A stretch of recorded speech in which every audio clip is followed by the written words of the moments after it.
I think we should. Are we gonna, Raymond? Are we gonna field any questions from back there? No. Do those at the end. All right. At the end. All right. Sounds good. All right, Monty. How did Jonathan look today?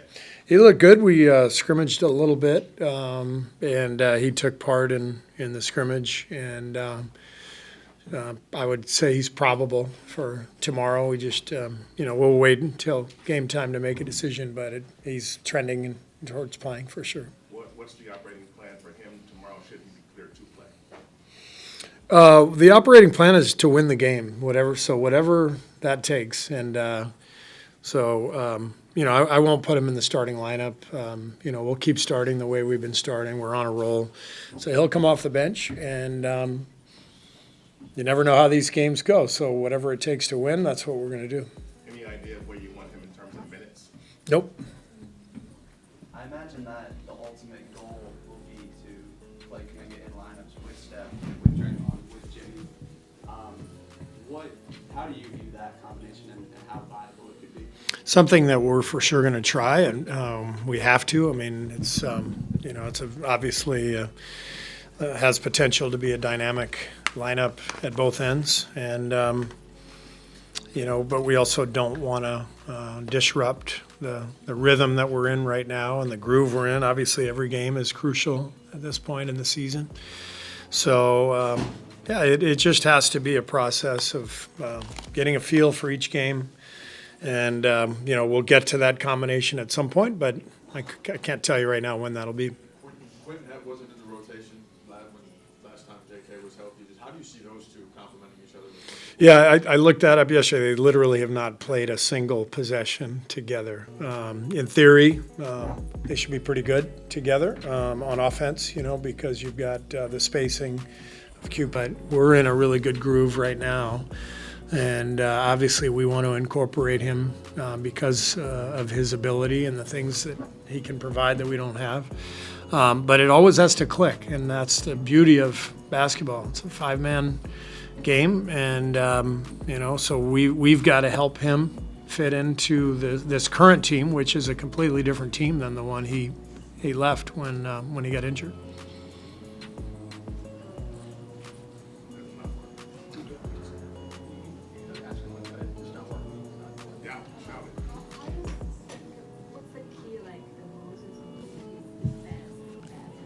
What's the key with Moses? His defense? I think his length. He's able to use his length to still bother shots and disrupt dribbles and that sort of thing. I think his tenacity, especially now he's really settled into this role. With Wiggs gone, we're putting Moses on, the best perimeter player night in and night out, and he's really embraced it, and he's doing a great job. See, what do you think is how's Quentin doing in terms of his learning curve defensively? We see what he does on offense, but defensively, how far along is he from where he was? Oh man, yeah, he's dramatically improved from training camp to now. You saw the other night 3 blocks. I think he's just in the right place at the right time. He's really smart and competitive, and the reason he dropped in the draft to 51 is that. Everyone is looking for really dynamic athletes. I think he's more of a hand-eye flow athlete than he is an explosive one. But the key there is if you've got that type of athlete, is he smart and competitive and tough, and he's all those things. And so that allows him to make the plays that he otherwise wouldn't be able to. So he's really learned a lot. He soaks up information. Draymond helps him all the time. It's fun to see his progress. And how much attention do you pay to like tiebreakers and like with the Kings, for example, tomorrow? Do you have a chance to even how much attention do you pay to those things going into the final month? Oh, I look at all that stuff for sure. Yeah, I mean, we have a couple of them, I know, over Minnesota. I think over do we have it over Memphis right now? Not Memphis. Not as of now. 1-1. What is it? What's the? We play them once more here. Yeah, he doesn't know. He's right though. We have it over Houston. Houston and Minnesota, yeah. We don't have it over Memphis, we're tied 1-1. Okay. When you place a team twice, it's 1-1, there's no advantage. Yeah, you're a little sensitive over there, isn't it? All right, let's go to, we got a question back here in the second row to Do kids. you think your players sometimes have the attention span of a second grader? On their good days, they do, yeah. On the bad days, it's more like the attention span of a first grader, so. Yes, okay, right there. Do you have high hopes for tomorrow? I have very high hopes for tomorrow. We've been playing really well lately, and we need to win the game to keep on the rise, and our guys are motivated. So I think good stuff's going to happen. Let's see here. Yeah, and the green jacket. Do you have a pet? I do. I have a dog named Lulu. She's the best dog in the world. Do you? Yes, I have two dogs named Izzy and Homer. I love it. I love it. Okay. In the back. Yeah. With the dress on. Yeah. Where does the name Warriors come from? What a great question. The original franchise was the Philadelphia Warriors. Any idea why they picked Warriors as the nickname? I do not know that, but that was way back in 1946. Yeah. A couple years before you were born. Steve's rookie year. Great question. I don't know the answer. That was just the people who started the team. That was what they decided. Right next to you. Yep. Yep. When did you start playing basketball? I started playing basketball when I was about 5 years old. We had a hoop in our driveway. I grew up in Los Angeles, and I would, to get the ball to the hoop, I would shoot it underhand over my head. So I'd throw it backwards. And for whatever reason, I really loved basketball right away. So I just kept playing. Yes, in the back. Mm-hmm. Why does Steph Curry give us so many books? Why does Steph Curry?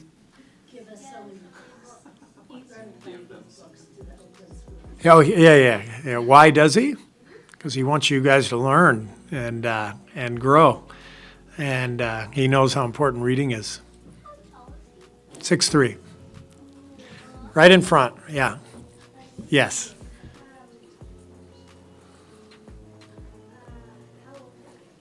How old am I? Really old. 59. I'm 59, yeah. All right. Is that right? All right, how about right here in the blue sweatshirt?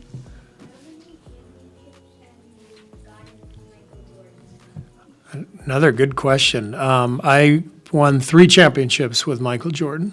So I like to tell people that he won 3 championships with me. Okay. Yes, in the back.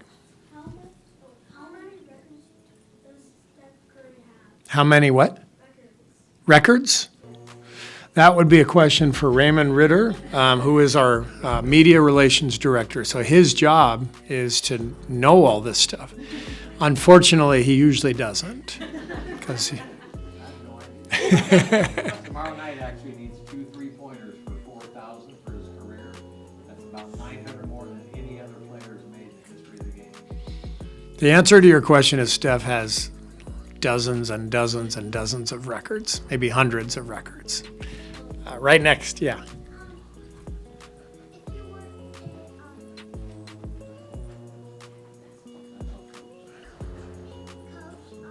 what would you be? Good question. I think I'd be a teacher. My parents were teachers, and so being a coach basically is being a teacher.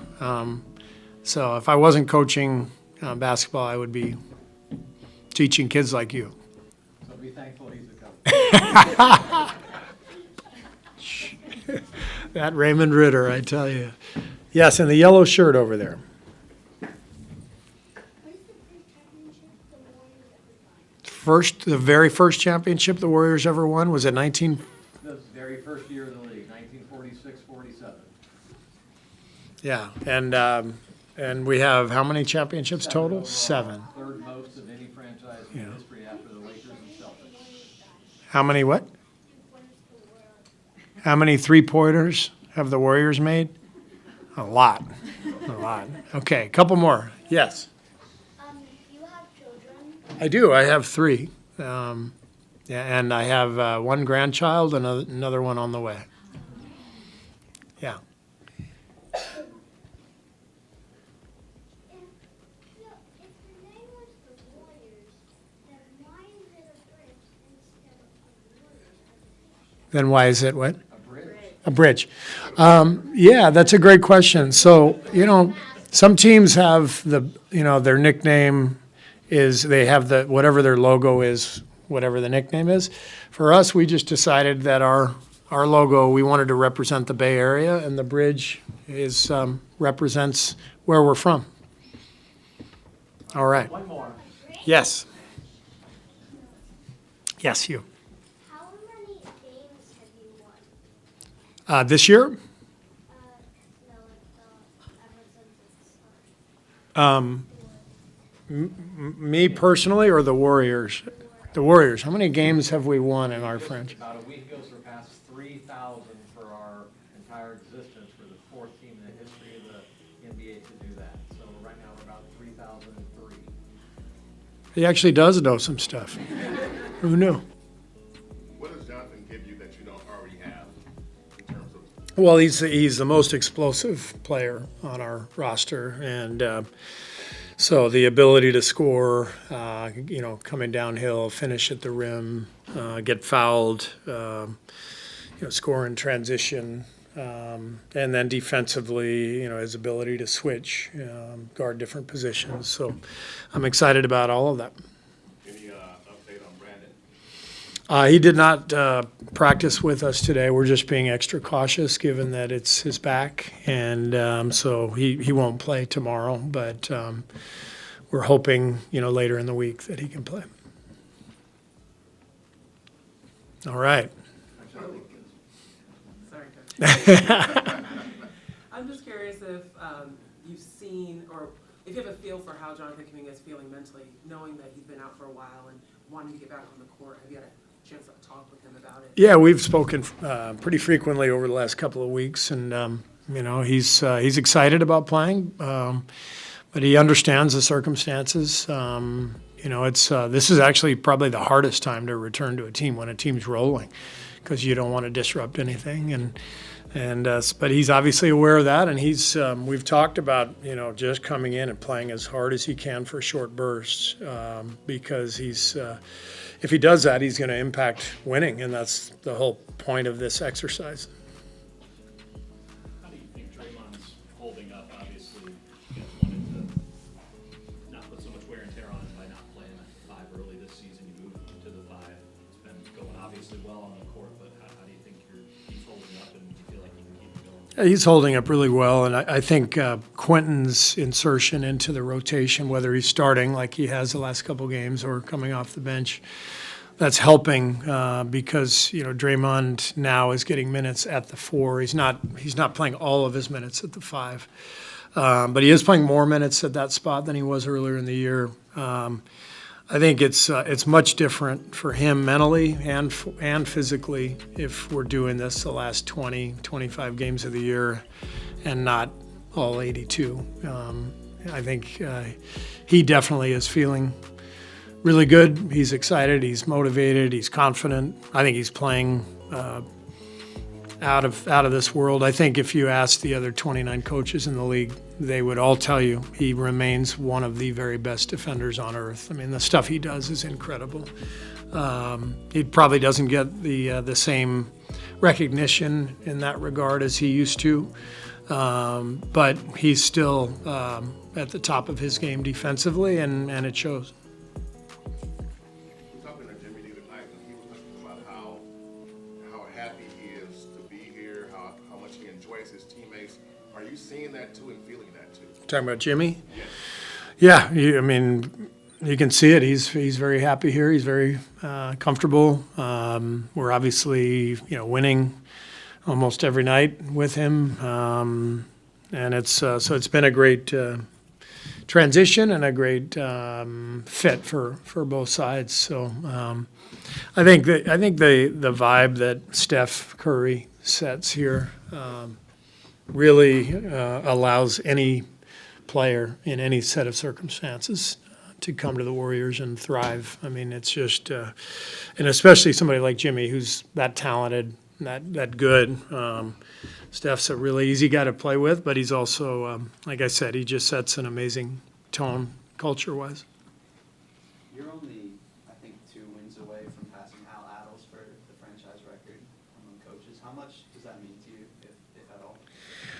It's sort of mind-boggling, to be honest with you. When I started coaching here 11 years ago, I never could have imagined that. It's more than anything, it's just a sign of our organizational strength and stability and the talent that has been on this roster for the last decade since I've been here.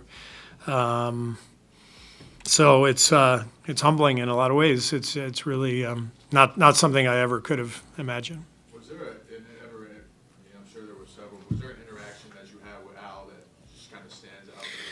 Yeah, my first year I coaching here, I had Al come in and address the team along with Tom Meshery, and I think Nate Thurman came in too. Yeah, so we had the 3 of them come in and address the team and talk about the history of the Warriors and the tradition, and he talked a lot about his childhood, in New Jersey and what the game has meant to him, and what the Warriors, had meant to him. And it was a great chance for our guys to connect with, the man whose name adorns our practice court, And so Mr. Warrior, there was a reason he was named nicknamed Mr. Warrior. He really epitomizes everything this franchise or epitomized, everything this franchise is about, and that's why his legacy, lives on after his passing. We know that 26 points from Gary is an outlier, but what does he give this team? Not just the things you see, but the little things that help this team be successful. He's a great player. I mean, he's one of our best ball movers. The ball automatically swings when he's out there. We talk about .5 basketball all the time. Gary's a .5 player. The ball swings. When he sets a screen, he dives. When he catches it, he either finishes or moves it. A lot of great stuff happens when Gary's on the floor. He's elite defensively on the ball. And then when he makes threes, I mean, it's just icing on the cake. What do you attribute the fact that he's been more statistically, he's had better stats as of late? We know the impact in little things, but I think his health, honestly. I mean, he's had a really good stretch of health the last month, and that's allowed him to find a rhythm. I think the trade, honestly, helped him like it helped Moses and BP. It just clarified who our top 9 guys were or so, and it carved out a more consistent role for him. do you think the clarification on roles will help Jonathan? Because there would be nights where I have to take over for the second. That remains to be seen because, we can't really predict anything.